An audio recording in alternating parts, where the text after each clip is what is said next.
lalaki. Ang batang lalaki nga mulusad sa kalibutan atol sa pagsilang sa bitoon leon. Magabaton sa kabangis sa mananap nga leon. Apan, gipahi ang ngayan usab siya sa kalumo sa karniro.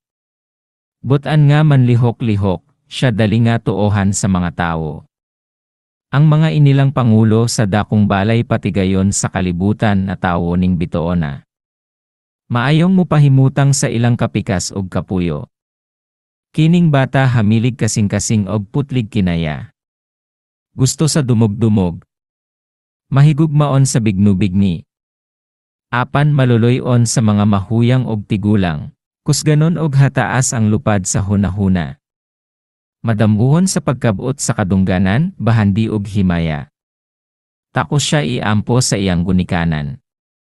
Ang kainit, kabalaanon og kakusog sa iyang paglantaw sa unahan, malagmit mo taral kanya sa kapildihan. Kon mahigugma sa usa ka babaye, pintas nga mo palusot sa iyang tinguha. Walay butang na dili niya buhaton aron madaog ang iyang gugma. Apan, dalirang mohupas ang iyang gugma tungod sa pagkadaghang babaye nga iyang ulitawhan. Humok siyang subton, iyalang dayong kalimtan ang iyang saad. Ang makaayo kanya mao nga wala siya itinguha sa pagpukan sa dungog sa babaye. Ayaw siya supak-supak kapag ayaw kon maglantugi kamo. Uban-ubani sa hinay ang iyang hunuhuna. Alam-alaman mo siya. Kon imo siyang supakon, mo sila obdayon ang iyang kasuko. Dili maminaw katarungan. Matagamtaman niya ang kinabuhi sa bahandianon. Walay tumbas ang iyang kakugi. Talagsaon ang iyang pagkamaayong mutipig sa iyang pinangitaan. Gumikan sa pagkamaloloyon, sagad mahurot ang iyang bahandi. Peligroso kanya ang dagat. Mag-agi siya sa upat kadakong sakit. Ang labing bangis nga baletyan mo tong hakon mo abot na siya sa kagulangon nga 40 ka tuig. Kon kaloyan siya sa Dios mo sangko siya sa kahimayaan sa 74 ka panuigon.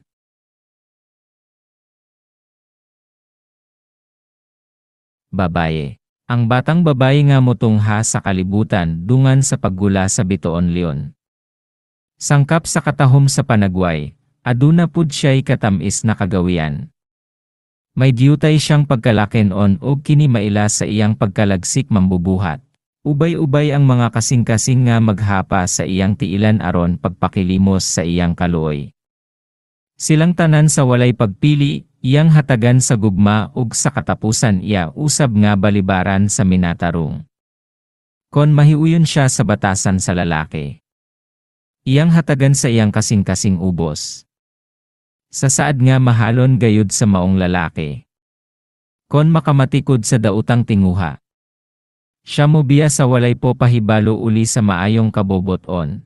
Mahimong usa ka asawa nga mabination, dili pala away sa iyang silingan.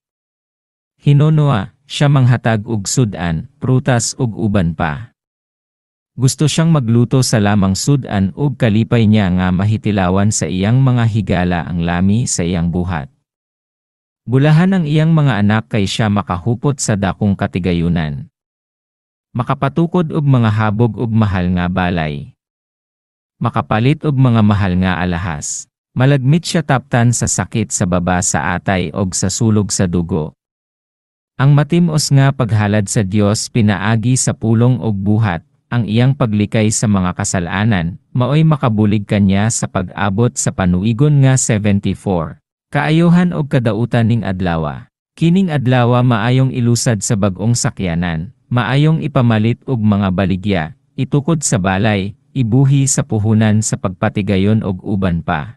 Apan dautan nga ipanaw sa dagat kay kusog ang hangin ug dagko ang balod.